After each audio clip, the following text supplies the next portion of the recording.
Hi everyone, I'm back with the final installment of videos on this these two cars that I built. And we're going to be testing with the Davis bodies on here. This seems to be a common body that Greg puts out. Everybody likes to run them, so a great handling body. Just not even going to downplay it at all. So we're gonna test the cars with these bodies because it's a good universal body to check with, and a good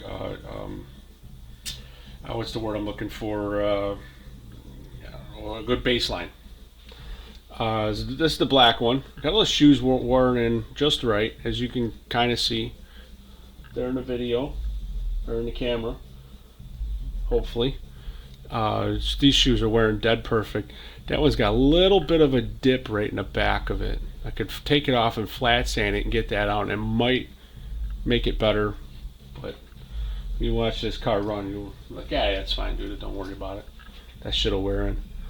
This one's a little bit nose. This shoe here is a little bit nose heavy, and this one's actually pretty good. So probably use to adjust this shoe just a little bit. But this is the blue one. Both of these bodies I painted up. Well, except for this one I painted up. I didn't paint it. This was cast in the metallic pearl red, and I put the Superman stuff on it. So both of these cars are identical builds other than the front end. As you can see, this has got the new Wizard wide track on it for Fray cars, and this has got Jerry's OS3 one-stop slot shop. It's got his front end on it. Other than obviously the Wizard reds and Wizard whites. But this car here, the blue chassis car, when you get out there and start making laps with it,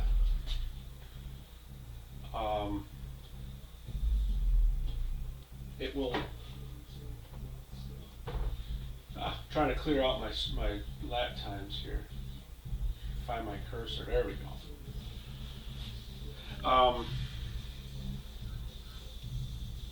This car, when you hear it, this is a good short track car, and I'll tell you why.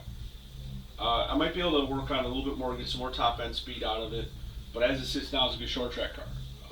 It doesn't scream as it goes down the straightaway as it should. It's like it just kind of peaks out, if you will. It doesn't feel like doesn't have the horsepower, it doesn't have the giddy up, the punch, if you will. As a lot of people want to punch out of the corners. There's plenty of punch out of corners, it just doesn't make it up out of at the big end. The handle's really good. It's a good handling car. It just needs that extra little bit. This car was 7.0s on this track with the body on it.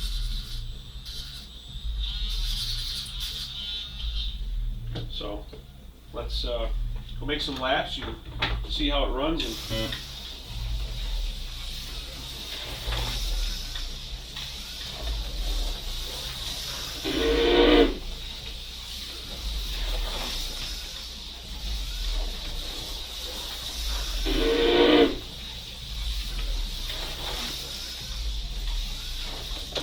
Oh, son of a bitch. This is it's a 68 feet of track. Bowman scrap track. Meaning it was made out of multiple pieces of leftover pieces of track.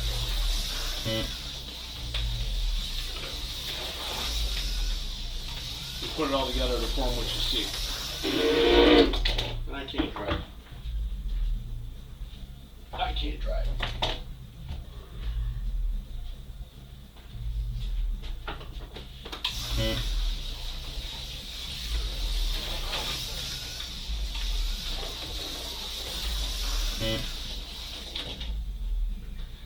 Corner. That corner. That pisses me off.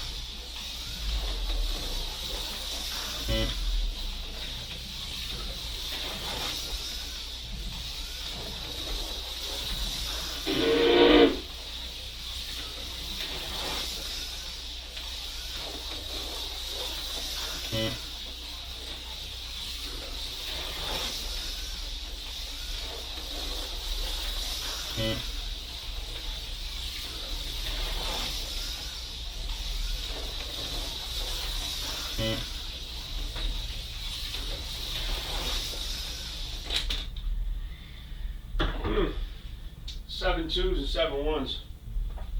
I was out here running before. I was doing 7.0s. I must have turned the power down. Yeah, whatever. You get the idea on it. It's fast. It's smooth. It just doesn't have that power. So I might actually go into that and start monkey farting around and make it a little bit better.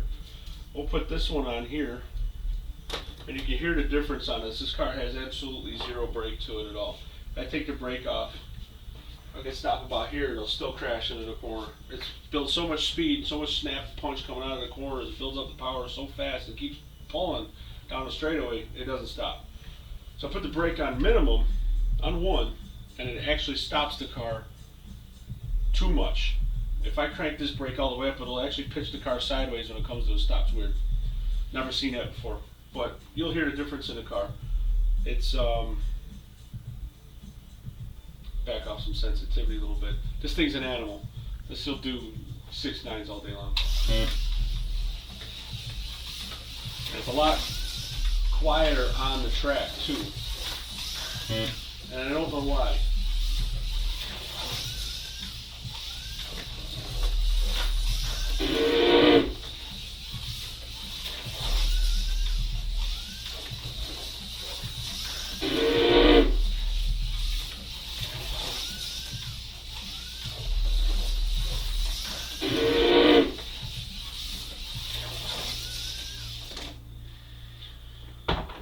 Yeah, 7084, 7019, and a 6998 was the last lap.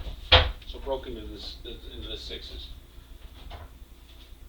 Now sit, relax, and start actually driving the car. Probably get into the low 6.9s. But you can hear it down the straightaway. This car is a lot quieter on the track than the other one. 996. Mm.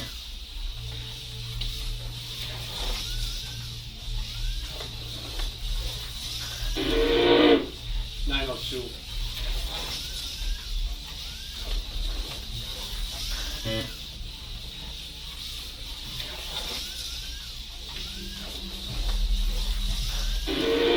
789.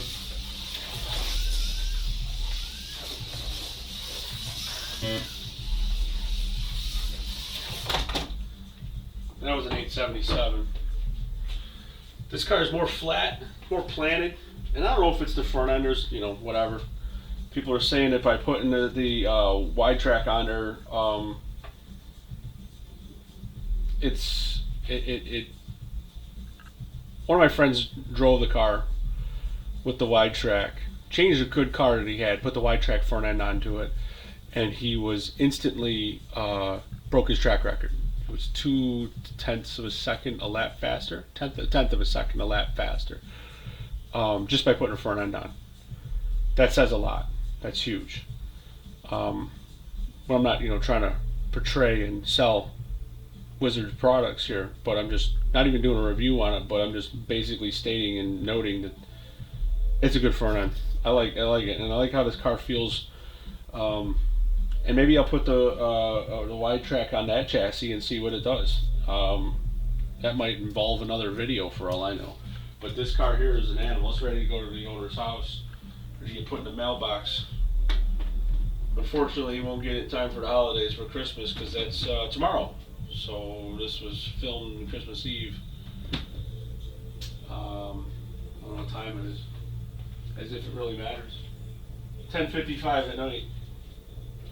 So that's it in a nutshell, fellas. A lot of work and a lot of, you see the videos.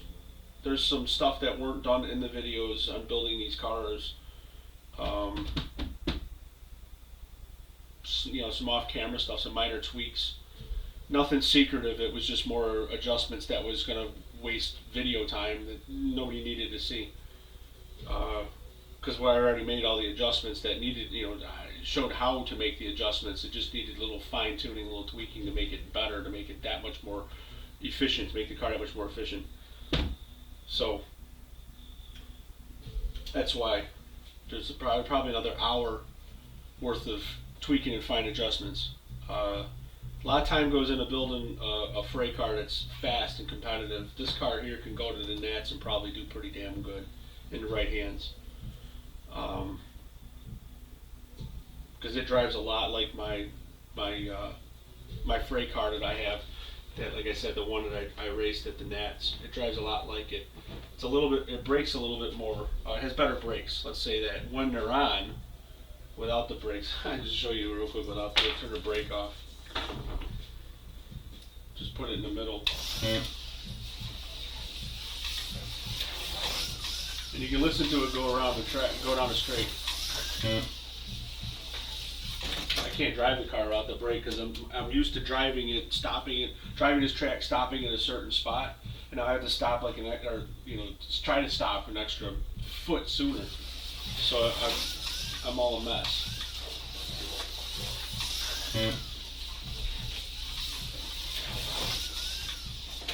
See? But you can hear the difference in the car. It just kind of winds down, doesn't actually stop. This thing is just, there's no brakes to this car at all, which is weird. And some people don't like running with brake. They like to coast the car through the corner, but I think you can get better lap times with the car actually stopping when it's supposed to.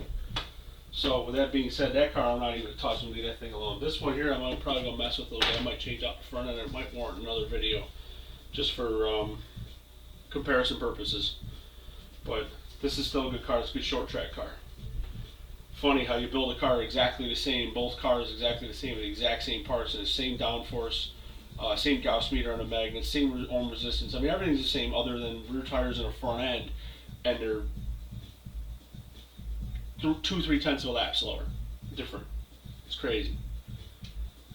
So, whatever, man. Until next time, hit the like button.